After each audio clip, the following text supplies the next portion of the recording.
Chapter 4. David and Tucky watched from their bedroom window. The single beam of the searchlight from the village circled the sky above them, hesitating and retracting as it patterned the darkness. They were alone in the house that night. Mr. Reynolds had been called out on home guard duty, and Anne went up with the village with him to warm up the suit for them. It happened like that once a week, and the boys were left to look after things on the farm. Like firework night, said Tucky, resting his chin in his hands. And it was. There was the orange glow of fires and the tracer for the anti-aircraft guns, peppered the horizon with flashes and trails of hyphenated lights. They watched it as if it were a display. It was all a long way away, very different from the London raids they had both been through. Here's something else which has been bombed, not them.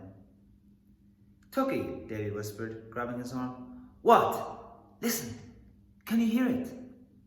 It was clear enough now, the deep throb of aircraft engines punctuated by spluttering.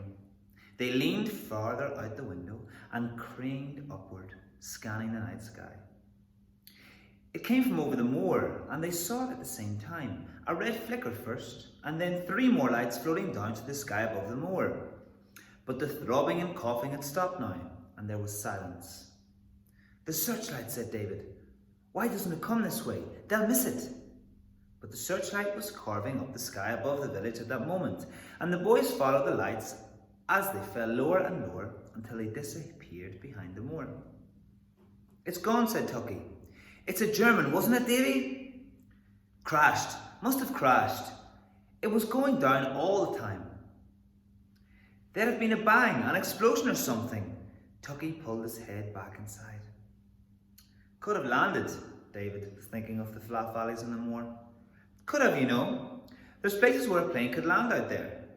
In the dark, with no engines. Come on, Davy, it's gone behind a hill, that's all. Then where is it now, eh? Gone behind another hill? What goes up must come down. If it doesn't come up, it's crashed or it's landed, one or the other. Tucky saw the sense in that, and they both kept watch, searching the darkness where the lights had vanished. And that's what they were doing when they heard Mr. Reynolds' van splashing through the mud by the front gate. Tucky was downstairs first and threw open the kitchen door. Anne was standing there, taking off her scarf. We saw a bomber, Anne. German bomber. We heard it and we saw it. There were lights, Anne, and Davy think it's gone down on the moor. There were lights, and they were coming down all the time. Then it stopped. We saw it. Honest we did. And the engines were chugging and popping. Tucky. Anne put her arm around him and brought him back into the light of the room. Don't be so excited, Tucky. How often do I tell you you must wear shoes on a stone floor? You'll catch cold that way. What's up, Anne? Mr. Reynolds came in behind her. A plane's crashed, said David simply, getting in before Tucky could start again. It must have been one of the bombers. Mr. Reynolds smiled. I've been on searchlight all evening, my dear, and we saw them bombing around Plymouth. But we never saw a plane. No one saw a thing. You missed it, Davy said. It was out there over the moor, and your searchlight was above the village. Are you certain, Davy? Mr. Reynolds had stopped smiling now. 'Tis got to be for certain, you know. We heard Mr. Reynolds honest that we did, Tucky said, feeling left out now. It sounded just like the bombers used to sound in London. Just the same. Mr. Reynolds and Anne looked at each other. And the engines were popping, just like Tucky says. David could see they believed them now. Popping, Anne said. What does this mean, popping?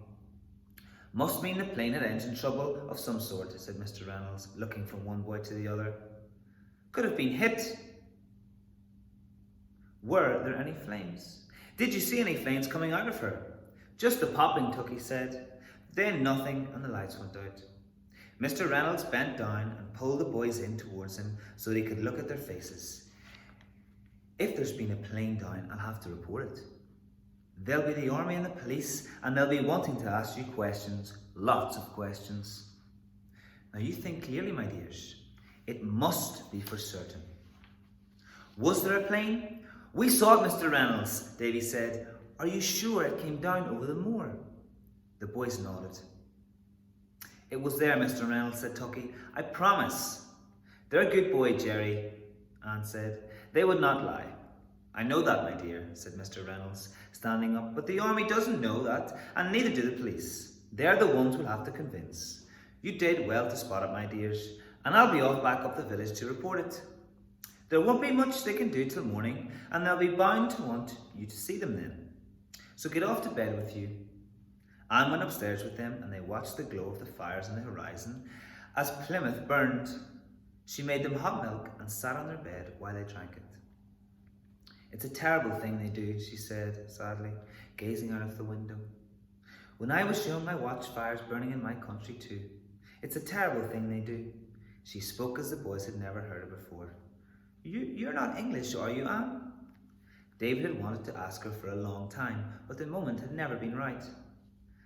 I'm French, Anne said. I was French until I married Jerry. Now I'm English like you, but I still think of France as my country. Like you, Davy, I know what it's like to lose a father in war. She took their mugs and left the room quickly. Now I know why she hates the Germans, Tucky said quietly. As soon as her footsteps had reached the bottom of the stairs, and later when they were in bed, Tucky could not help thinking about it. You're lucky. Lucky? If my dad was killed, I'd tell everyone. I'd be proud. I am proud, Tucky. Anne's proud too. But it's better to have a father alive than be proud because he's dead. Depends on your father, Tucky went on. And people like you, if your father's dead, like you, more anyway. Do you like Anne more because her father's dead? Davy said. And me? What about me? We were friends years ago. Suppose so, said Tucky softly. And then he thought again about the plane. Davy, if that plane crashed like you said, then there'll be men on board. There'll be Germans. Do you think they'll find them? I hope they're dead, Davy said. They must have killed hundreds of people in Plymouth tonight. I hope they're dead. They deserve it. Neither of them slept much that night, and they heard Mr. Reynolds coming back in his van some hours later. David thought of getting out of bed and asking about the plane, about what was being done, but he heard Anne and Mr. Reynolds talking together down in the kitchen, and somehow he didn't want to see Anne again that night. Tucky got out of bed and tried to listen through the floorboards, but he couldn't make out what they were saying. Then a floorboard creaked and he scrambled back into bed. It was still dark when Mr. Reynolds woke them. He was in his Home Guard uniform. The army's downstairs. They want to be out on the moor by daybreak, and they want you to come along and show them where it was you saw the plane. Quick as you can, my dears. We can't go till you're ready. The kitchen was full of uniforms, police and soldiers, and they all stood watching them eat down their porridge that Anne insisted they must have before they left. David looked up occasionally from his plate of steaming porridge and recognised some of the faces behind the uniforms. They looked tired and disbelieving. Mr. Reynolds was bending over a map with a tall soldier in a peaked cap and a wet mackintosh. "'Twas out of the bedroom window, sir," he was saying, "so it must be in this area here, somewhere almost for certain."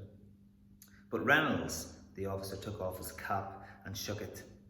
"There's 2 observation posts between here and there. Surely if there had been a plane, someone else would have spotted it." "Not if they were following the searchlight, sir. The boys say the searchlight was sweeping over the village itself at the time." The officer turned to face the boys. He had a mean face with a thin moustache that barely covered his top lip. "You say they're evacuees, Reynolds?" "That's right, sir. And fine lads they are too, sir. Been with us for more than 3 months now. If they say they saw it, then you can be sure they did, sir." "Quite so, Reynolds," said the officer, but he did not sound convinced. Outside it was a drizzling grey dawn. There was a whole convoy of trucks blocking the lane, and the officer gave the order to get started. Anne wrapped them up in scarves, and then they followed Mr. Reynolds and clambered into the back of a jeep at the head of the column. The officer with the thin moustache clambered in front and nodded to his driver. "I hope they're right, Reynolds. There's 30 Home Guards and a whole company from the barracks on this search. I hope you're right." David looked up nervously at Mr. Reynolds, who smiled and winked down at him. And Tucky was beginning to wish he'd never told anyone. 10 times that day the convoy halted and the soldiers spread out over the moor and disappeared over the hilltops, their rifles hidden under their caps to protect them from the driving rain. The two boys were left behind with the trucks and drivers, and each time the soldiers came back empty-handed, they felt worse. The officer kept asking them about the shape of the hills they had seen as the plane came down. He kept pointing up at the hillsides and asking them if they recognized the hilltop. But to the boys, all the hills looked the same. And anyway, they couldn't remember the hills from the night before. They hadn't even noticed the shape. The officer looked less and less pleased. The rain cleared a bit after lunch, and a spotter plane circled above them all afternoon. The soldiers, some of whom had been quite friendly to start with, now made little attempt to hide their feelings. It was clear what they thought of the townies' story. For David and Tucky, it was a nightmare. They knew there had been a plane, and they were almost certain it had come down. But each time a search failed, and Mr. Reynolds clambered wearily back into the deep, shaking his head, they began wondering if they had been seeing things that were simply not there. By the time the convoy passed the cottage that evening and dropped them off, they knew that everyone thought they had invented the whole story. Even Mr. Reynolds seemed dejected. "Here you are," said the officers as they jumped out. If it was a day off from school they wanted, Reynolds, they certainly got it." "He didn't believe us," said Tucky, rather obviously, as the truck sped off up the lane. "It's not your fault," said Mr. Reynolds, putting his arm around each of them. "Maybe the plane wasn't as low as you thought. Perhaps it managed to pull up." "We could have looked in the wrong places," David said. "The moor's a big place." "Of course we could have, my dear," said Mr. Reynolds, ushering them in the door. "But I don't think we did." He didn't sound disbelieving or sarcastic, just weary. "There was a plane, Mr. Reynolds," Tucky said as they were saying goodnight. "We saw it, honest we did." "Of course you did, Tucky. We both know you did. Don't we, Anne?"